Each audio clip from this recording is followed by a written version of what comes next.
Michael Jackson can't fall asleep. He asks Murray for one drug. It doesn't work. Then another one. Still nothing. Closer to 10 a.m. in the morning, completely exhausted from hours of sleeplessness, Michael, in desperation, asks for a very powerful drug, known in his circle as milk. I got to sleep, Dr. Conrad. I have these rehearsals to perform. I must be ready for the show in England. Under the pressure from Michael, the doctor relents and gives him exactly what he wanted. This recording was made after the drug had taken effect. When people leave that show, when people leave my show, I want to say, I've never seen nothing like this in my life. Go. I've never seen nothing like this. At 10:50 a.m., Michael falls asleep, but he will never wake up again. At 11:50 a.m., Murray notices that Michael Jackson is not breathing. Instead of immediately calling 911, Murray wastes precious time on personal matters. While Michael's life hangs on the balance, the doctor is busy making phone calls to his girlfriend and insurance agent. The first port of call for a lay person is to call 911. They're calling for a skilled person. I am a specialist. I have the skill. I can start immediately. If you can do CPR as early as possible, that's great. But I don't know how long Michael was down. So you didn't think you needed to call 911? No, I'm not saying I don't need. I needed help. I needed help for sure. Well, but 911's your help. It isn't until 12:13 p.m., nearly half an hour after finding Michael breathless, that Murray finally decides to take action and call someone from Jackson's team.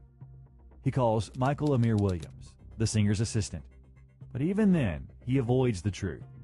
Instead of reporting a cardiac arrest, he simply said Michael had a bad reaction and tells him to get there fast.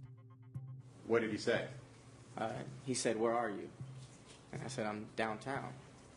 And he said, "Get here right away. Mr. Jackson had a bad reaction. Get here right away." And I said, "What's going on?" And he said, "Get somebody up here immediately." And then... And did that terminate that phone call? Yes, sir. Okay. Then Murray calls a security guard into the bedroom. Alberto Alvarez rushes in and steps cold, witnessing a total medical absurdity.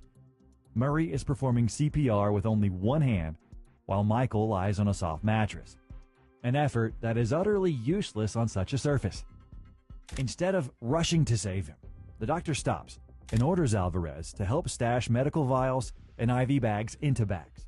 Only after the room is partially cleaned does Murray finally say, "Alberto, hurry, we need to take him to the hospital. We need an ambulance." Murray wasted critical time trying to hide evidence of powerful drugs instead of immediately calling for medical help. Sir, we have a gentleman here that needs help, and he's not breathing yet. He's not breathing, and we're trying to pump him, but he's not. Okay. Okay, how old is he?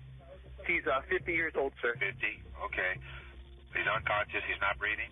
Yes, he's not breathing, sir.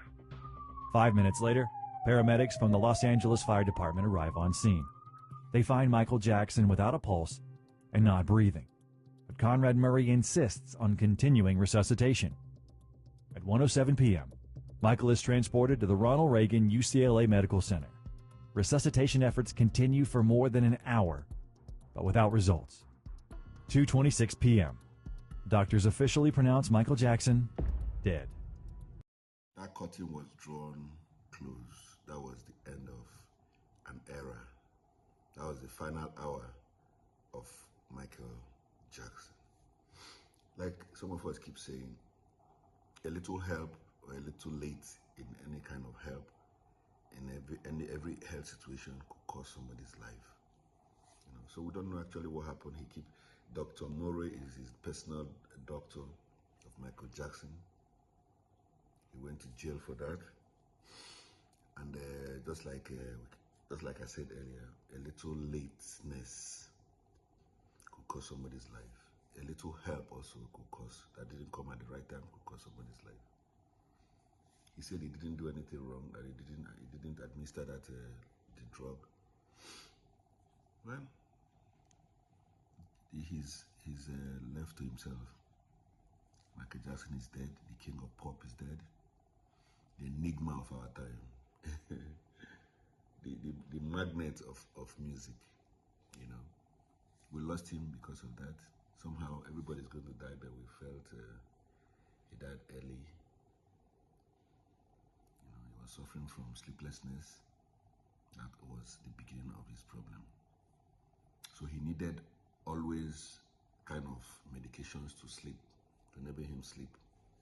He was not sleeping, and he said it's going to be his last ever show. He was going to do that show and then just retire. But sadly, he was not able to do that. So we say wherever he is, continue to rest on the king of pop. Wako di Jaku. See you. Bye-bye. Don't touch it.